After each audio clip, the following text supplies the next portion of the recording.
Hello and welcome to Winchester Now, our weekly news programme here on Winchester Radio. On today's programme, we hear from the Winchester teenager fighting to save a Girl Guide activity centre. There's new support for people with MS, and we join the Winchester business as it celebrates 100 years in our city. We have our news roundup and shout-outs too. Winchester Radio. A Kingsworthy teenager is campaigning to save a Hampshire activity centre which has been used by Girl Guides for more than 100 years. Foxley's in the New Forest is up for sale after Girl Guiding UK said they couldn't afford to maintain it. A petition against its closure was signed by thousands of people. Well, now a campaign called Foxy's Future has been set up to try to buy the property. 16-year-old Emily Haig, her mother and brother this week walked from Winchester to Foxley's to raise more funds for the appeal. I love Foxley's. I've been going there since I was very, very small. It's a beautiful place, and as soon as you walk in through the gates, all you can feel is peace because it's so beautiful and there's so many fun activities that you can go and do, and it's good for mental health and just to relax really, as well as having fun with your friends. Tell me about some of the activities you've done there. My favourite one is crate stacking. Me and my friend, we're getting better. We started off not very good, but that's definitely my favourite one to do because you get to do it with a friend as well. So you can have a little bit of a team building exercise, and I also like archery. Archery is good there too. What were your thoughts then when you heard that it was closing? I was really, really sad because the thought of not being able to go there again in the future, it's especially because it's part of Girl Guiding, you feel a part of that place, you feel like you belong there when you go. I just wanted to do everything that I could to try and stop it, and I know my mum was really upset as well, and she's taken me, and not the best that it's being sold at all. And you and your mum now are campaigning to try and get it open, get it saved, and tell me a bit about what you've been doing today. Today we walked 20 miles from Winchester to Southampton to try and raise money to stop it from being sold. We walked along the Itchen navigation following the river to the port. Tomorrow is going from Southampton. We're going to cross over on the ferry and then go into the New Forest and follow a trail to Foxley's. And how tough is the walk that you've been doing? How tough was it today? Today was very difficult. I was thinking a nice little ramble through the country, but no, it was very fast-paced, very boggy trail as well, so you couldn't really get through in some places, and you had to duck under things and climb over bits of wood in the path. But at the end, it was flat, and you were like, oh, this shouldn't be too difficult, but it was even more difficult because you were so tired by then. And how much so far have you raised towards this campaign?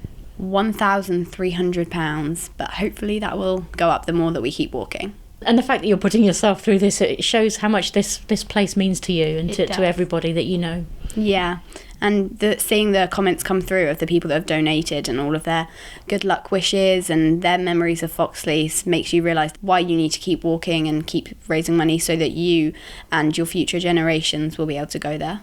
My name's Isabel Haig. I am a guide leader in Kingsworthy. I've been a guide leader for over 20 years. So you must have seen a lot of Girl Guides go to Foxley's, and what difference does it make to them? Foxley's is a safe space. We know that the girls are going to be really safe and well looked after there. It's an enclosed environment, so they can run through free, they can climb trees, they can run in the forests, they can do lots of adventurous activities. So we see girls that are very timid and shy, that grow in confidence and are able by the end of the weekend, or whenever we go, to climb a tree or abseil down a wall. So we see real differences in the girls that we take there. So tell me a bit about Foxy's Future, what you're trying to do. Foxy's Future is a charity that has come about after Girl Guided made the announcement that they'd be selling Foxley's. It's a charity in its own right that is going to try and raise funds through grants and walks like we've done today to buy Foxley's from Girl Guiding. And what do you think are your chances of being able to get enough money to buy it? I'm told it's quite hopeful. And I think that's all we can do. We can kind of believe in the values of Girl Guiding, determination and passion and doing what you believe in to try and do everything we can to do that. So I'm not a trustee, but I'm told we have a good chance of doing that. And how's it going to work? Because the Girl Guiding Association said they can't afford to run it, they can't afford to do all the upkeep on it. How would it work for the future? I believe Foxy's Future has a 3-year business plan, and they plan to allow, obviously, Girl Guiding and other uniformed organisations and schools and D&V walkers and private organisations to go there. So I believe that they will make it sustainable for the future. Because it is such an important place. It's such an important place for people to go to, isn't it? From all across Hampshire. Definitely. We would go down in our unit in Kingsworthy. It takes us about half an hour to get there. We'd go down of an evening and just do some team building exercises or work on the lake or things like that. So it just is a really, really beautiful place that is seeped in Girl Guiding history. You know, it was donated to Girl Guiding 100 years ago, and you can kind of feel the guides and guide leaders that have kind of come before you. I always said to my daughter, you own a little bit of Foxleys if you're on Girl Guiding, so it's really important we keep it for those future generations. And I get the impression from both of you that you're determined to make this work. Oh, we're determined. We're getting to Foxleys tomorrow. Apparently there's a welcoming committee. There's going to be people clapping us in. So, yeah, we shall see. But we're determined to get there, even if we ache. And when we wake up in the morning, we'll get there. And determined to save it as well. Absolutely. We'll do anything we can to help. And you can find out more about the campaign at foxysfuture.co.uk. Now for some of the stories making the news in Winchester this week. I'm Andy Blacksland. A new memorial bench has been installed in Winchester to remember those who died during the COVID pandemic.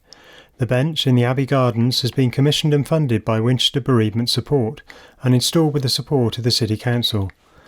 Representatives from the group, alongside the Mayor, gathered for the official unveiling. The charity offers support to the bereaved in the Winchester area. They hope the bench will provide a place of calm to remember loved ones. There's extra help for families in Winchester this half-term with the cost of living crisis. The Little Lunch Club is a partnership between the City Council and Projects Cafe to provide lunches for children who would normally receive free school meals, as well as families worried about the cost of food during the school holiday. Anyone who would like one can pop into the Projects Cafe and ask for the Little Lunch Club menu, with no booking required. Food parcels have also been made available at some local primary schools. Extra police patrols have been taking place around Otterbourne, Compton and Shawford following a spate of thefts from cars. Officers have been out and about in cars as well as cycle patrols as investigations continue. Police say anyone who's been affected should report the crime online or using 101. Staff at Winchester Cathedral have paid tribute to former Dean Trevor Beeson, who's died at the age of 97. He held the role from 1987 to 1995. Current Dean of Winchester, the Very Reverend Catherine Ogle, said he was a great speaker and writer and was much loved. A new Saturday morning meet-up starts this weekend for people with MS and their families. It's taking place at Cobb's Farm Shop in Headbourne Worthy from 10 a.m, with cake and a hot drink provided. It's organised by the MS Society Winchester branch, which provides care and support for those with the illness. Winchester Radio's Chris Traylor spoke to branch coordinator Davinia. We are around to support people with MS. We have a phone service. We have coffee mornings once a month, and we're trying to invigorate the branch and let everyone know we're out here. So we do physio sessions as well every weekly. We're doing some new services now. On the 28th of October, Saturday morning, we're going to Cobb's in Winchester with a farm shop at 10 a.m. for a coffee morning. So if anyone turns up, I'm going to buy them the first drink. So who can attend these things? So we're looking for anyone to bring their family. People with diagnosed MS are usually diagnosed between the ages of 20 and 40, and there's 70% of them are women. So there's a lot of families out there, so that's really a family come along. There's a lot of working population with MS, so we're trying to do a pub evening event for those who are working. And how can people find out more information about the organisation? You can find out about us on our national website, the MS Society. Also, we're on Facebook as Winchester District MS Society, and we're also on Instagram. Winchester Radio.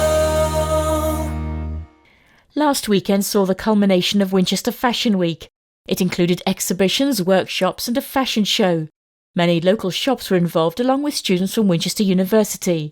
Anna O'Brien spoke to one of their tutors. My name is Marina Berklec. I'm the program leader for fashion, business and marketing at University of Winchester. This year, the students are participating at the forefront of the Winchester Fashion Week, and we started with opening Fashion Week on Monday, where we had a screening of Fashion Reimagined. Basically, the narrative was about sustainability and fashion. And that's such a key thing for the fashion industry now. There's very much a move away from buy and go and just a real focus on recycling and doing our bit for the environment. Absolutely. The idea is to help make healthier choices. And I think with the students these days, they are the ones that are going to be changing the industry. So the idea is to start the narrative among all of us in the sense of what we do from the business perspective, but equally to that, what happens on the personal narrative. How do we make the choices and what we do in regard to the fashion? And how have the students here at the University of Winchester embraced being involved this year? Because I know the university is a main sponsor of this year's Winchester Fashion Week. Full on, I would say. So we opened the Fashion Week. On Tuesday, we participated in the charity event where it was all about charity chic. How do we use the second-hand items and make them basically new again? On Thursday, they're exhibiting, so basically they're exploring the narrative of where does fashion come from for them. So that inspirational part in the sense of why do they make decisions that they make, and basically where the information, why do you like the color that you like, and why do you like certain clothing and onwards. So the narrative comes anything from histories, from ethnography, culture, their personal narratives and onwards. On Saturday, they have been a part of the catwalk where 15 of our students are dressers. So basically they're working and learning all about the production and basically what happens behind the stage on the fashion show. So it's a wonderful learning experience for them, and also just highlighting how ethical fashion choices are more at the forefront of people's minds now when they make those purchases for clothes. Yes, I think it's correct. The most important bit is that I understand that the fashion is not surface level, that everything has so many layers. From the point of fashion is not just design, it goes into the sphere of what we teach them, which is goes into the business, into the marketing, into PR, communications and onwards. So they are the ones that are bridging the creative idea into basically reality. So with it all, having the understanding of ethical and sustainable fashion, having the understanding of everything that it evolves is, I think, most important for the next generation. Thank you so much for talking to us at Winchester Radio. Most welcome. Now for some more news from around the city.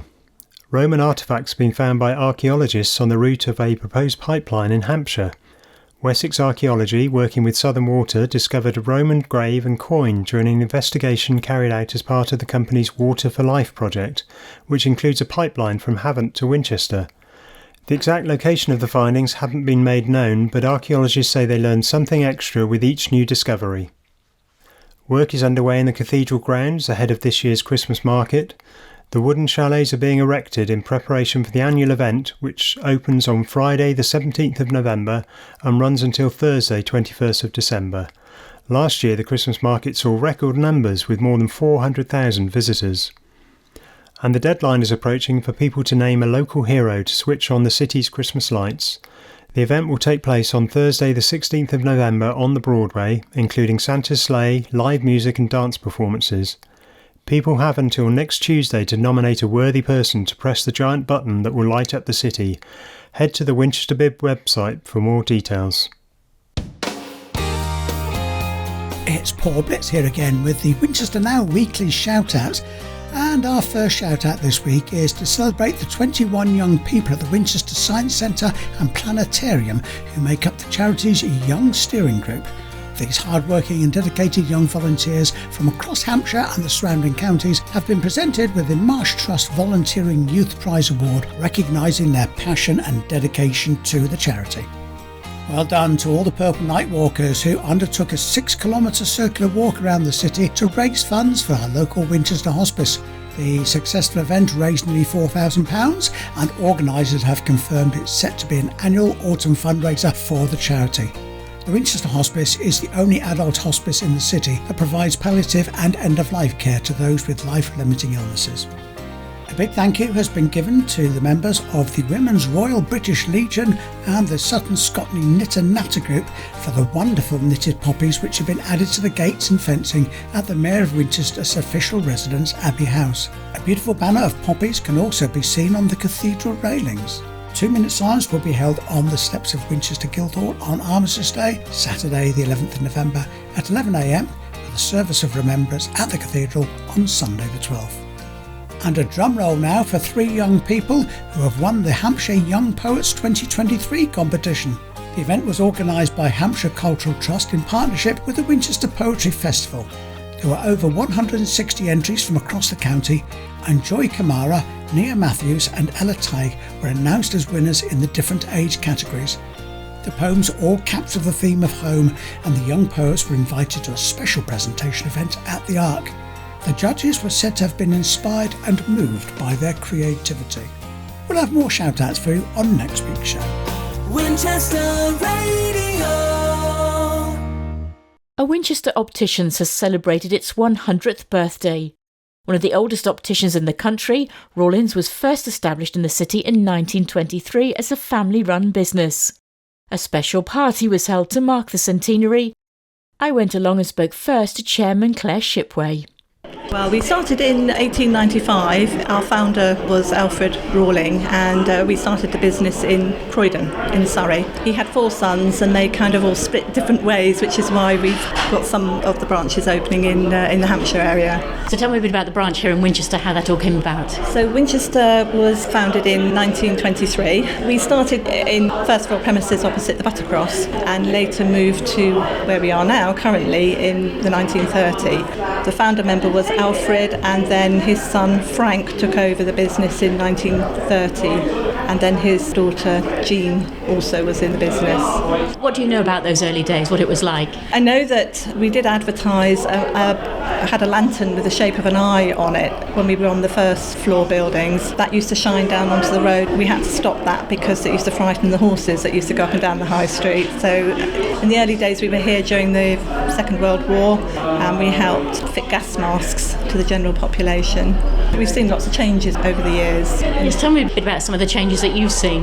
Well, I've seen quite a few with deregulation of the NHS and providing NHS spectacles and frames. That's something that's changed. That happened in 1989. We weren't allowed to advertise prices in windows when I first joined optics, which was in 1976. So I've been associated with Rawlings for quite a number of years. We weren't allowed to have frames in windows, actually, in those days. We had net curtains up at the windows. So yeah, a lot has changed, and it became much more commercial over the years. Why did you have to have net curtains? Why couldn't you show the spectacles? Because it was classed as a medical aid in those days. We just didn't advertise them.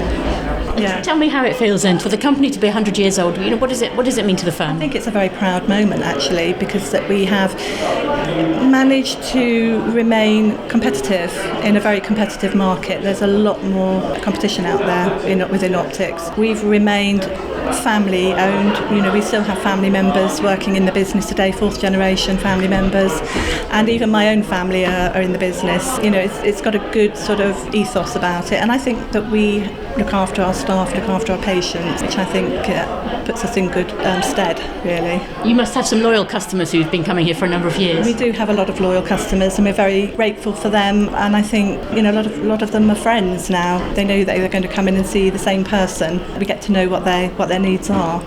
So I'm Rachel Smith, and I've been working for Rawlings for 24 years, and I'm one of the optometrists here, so I do the eye testing, the eye exams, and fit contact lenses. And how have things changed in the time that you've worked here? Well, mainly the technology, because everybody remembers just having a test chart on the wall with some letters that you could remember, and the first change was computerised letter charts where they're all randomised, so no cheating anymore. More recently, the technology's changed with the ability to scan the back of the eye and get far more detail with OCT scanning, which allows us to detect eye diseases at a much earlier stage and therefore start treatment at a much earlier stage. And what do you see changing in the future? Are there more things coming on the market, more things that can be done? Well, I think over time AI will start to diagnose or help us diagnose from the scans that we take. That will be useful because we'll be able to supply the hospitals with even more information than we can do already when we're making referrals. And how do you feel about the company marking 100 years today? Well, it's such a fantastic achievement in today's world of business. We all see shops and opticians come and go. Not many businesses around that are still in the family on the high street, thriving, flourishing after that length of time. Recently, the other change that has happened with us is going into hearing care as well, which we hadn't quite appreciated the level that the demand would be, so it's been very well received and will allow the company to flourish even more.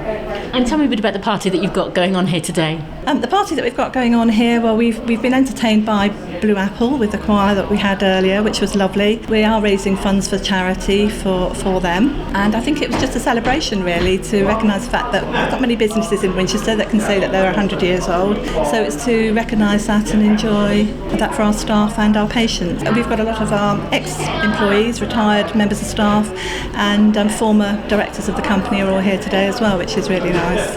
And what about the future? What are the challenges? What are you looking forward to in the future? I think optics is changing. I mean, it's changed very, very quickly over the last 3 years, really, since COVID, and we're going to be doing a lot more clinical side of optics as people aren't being seen in hospitals and so forth as much as they were. Waiting lists are great. That kind of work can come into primary care, and I think we'll be looking after our patients with more sort of urgent needs that can be looked after within an optical practice. They don't all need to be sent to the hospital. I think there'll be big changes there. And another 100 years, hopefully. Absolutely. Who knows what's going to happen in 100 years? I mean, are we going to still be wearing glasses? There may be all sorts of other things out there then. Hopefully we'll still be here in some form or another, virtual glasses perhaps. Claire Shipway ending that report. And don't forget, if you have a story to share with us, why not drop us an email at news@winchester.radio. That's all for this week. Many thanks for listening.